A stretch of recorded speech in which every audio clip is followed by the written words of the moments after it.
வரும் 22ஆம் தேதி அதிமுக மாவட்ட செயலாளர்கள் கூட்டம் நடைபெறும் என்று எடப்பாடி பழனிசாமி அறிவித்திருக்கிறார். சென்னையில் வரும் 22ஆம் தேதி அதிமுக மாவட்ட செயலாளர்கள் கூட்டம் நடைபெறும் என்று அக்கட்சியினுடைய பொதுச் செயலாளர் எடப்பாடி பழனிசாமி அறிவித்திருக்கிறார். இன்று காலை அதிமுக வேட்பாளர்கள் பட்டியல் வெளியிடப்பட்டது. மக்களவைத் தொகுதியில் அதிமுக எந்தெந்த தொகுதிகளில் போட்டியிடப் போகிறது என்ற பட்டியல் முன்பே வெளியான நிலையில் அந்தந்த தொகுதிகளில் யார் வேட்பாளர்களாக நிறுத்தப்படுவார்கள் என்கின்ற பட்டியல் வெளியிடப்பட்டது. இந்நிலையில் வருகின்ற 22ஆம் தேதி மாவட்ட செயலாளர்கள் கூட்டம் நடைபெறும் என்று கூறப்பட்டிருக்கிறது. கூடுதல் விவரங்களை வழங்க செய்தியாளர் ஸ்டாலின் இணைந்திருக்கிறார். ஸ்டாலின், வேட்பாளர் பட்டியல் வெளியிடப்பட்டிருக்கிறது.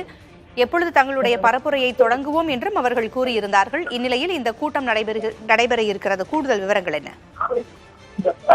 நீங்க குறிப்பிட்டது மாதிரி முதற்கட்ட வேட்பாளர் பட்டியலை அதிமுக பொதுச் செயலாளர் எடப்பாடி பழனிசாமி இன்று காலை வெளியிட்டிருந்தார். நாளை 2ஆம் கட்ட பட்டியல் வெளியாகும் என்று எதிர்பார்க்கப்படுகிறது. அதே போல தேர்தல் அறிக்கையும் இன்று அல்லது ஒரு நாட்கள்ல வெளியாவதற்கான வாய்ப்புகள் இருக்கிறது. இந்த நிலையில மார்ச் 22ஆம் தேதி நாளை மறுதினம் மாவட்ட செயலாளர்கள் கூட்டத்திற்கு அழைப்பு விடுக்கப்பட்டது. 24ஆம் தேதி முதல் அதிமுக பொதுச் செயலாளர் எடப்பாடி பழனிசாமி தமிழ்நாடு முழுவதும் பிரச்சார பயண திட்டத்தை ஏற்கனவே அறிவிக்கக்கூடிய நிலையில முதற்கட்ட அந்த பயண திட்டம் என்பது 24ஆம் தேதி தொடங்கி 31ஆம் தேதி நடைபெறுகிறது.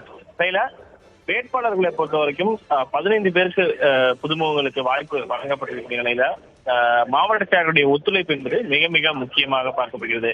அதிமுகவை பொறுத்தவரை அமைப்பு ரீதியாக 84 மாவட்டங்கள் உள்ள நிலையில அனைத்து மாவட்ட செயலர்களுக்கும் அழைப்பு விடுக்கப்பட்டு இந்த தேர்தல் சார்ந்த விஷயங்கள்ல தேர்தல் பணிகளை முழு வீச்சில மேற்கொள்ளணும் அப்படின்ற அடிப்படையில இந்த மாவட்ட செயலர்கள் கூட்டத்தில் ஆலோசனை மேற்கொள்ளப்படலாம் என்று எதிர்பார்க்கப்படுகிறது. தகவல்களை வழங்கியமைக்கு நன்றி ஸ்டாலின்.